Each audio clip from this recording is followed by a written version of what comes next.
Double decker bus मुंबईतली हळूहळू गायब झाली तेव्हा मला तुझी आठवण आली. आमचा रोमांस. तुझा रोमांस. म्हणजे तू त्या डबल डेकर, तुम्ही दोघं डबल डेकर बसमध्ये वरती पहिल्या सीटवर बसायचं, बरोबर आहे ना? माझी आठवण. हो, ती पहिलीच सीट मिळाली पाहिजे. ती मागची सीट मिळून मग काही फायदा नसायचा. त्याच्यामुळे मग एक डबल डेकर सोडायची, मग दुसरी येईपर्यंत वाट बघत बसायचं. आणि काय म्हणजे वेड्यासारखं ऑपेरा हाऊसला बसायचं बसमध्ये आणि पुढे जायचं, आणि कुठे जायचं हे पण नाही ठरायचं, एकत्र बसायचं हे नक्की.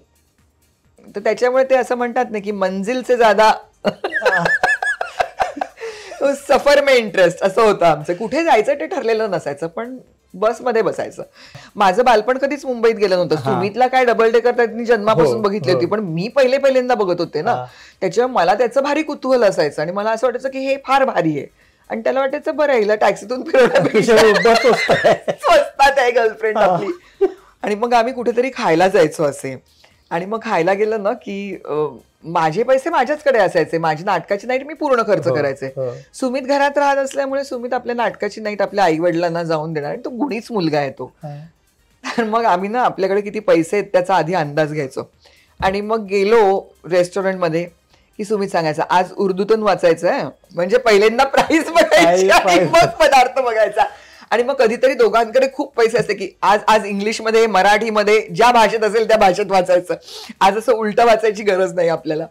असं करून आम्ही खूप, पण म्हणजे ते दिवस खूप मस्त होते. आणि अजूनही आम्ही दोघे जण असे, एकदा माझा भाऊ चर्चगेटला आम्हाला जेवायला भेटणार होता, आणि आम्ही जस्ट बघितलं की काय आहे रस्त्याने जायचा वेळ, त्यात आम्हाला कळलं की खूप जास्त वेळ लागणार आहे. तर आम्ही दोघे जण पटकन लोकलनी आम्ही गेलो चर्चगेटला, पार्ल्याहून चर्चगेटला. त्याच्यामुळे आम्ही अशा गोष्टी अजूनही खूप वर्षांनी लोकलमध्ये बसली तू. मी म्हणजे एकत्र आम्ही दोघे जण खूप वर्षांनी लोकलमध्ये बसलो. सुमितच्या बद्दलचं मी एक सांगते, म्हणजे तो माझा नवरा आहे म्हणून नाही, तर त्याची एक चाहती म्हणून, त्याची एक प्रेक्षक म्हणून मी हे सांगते.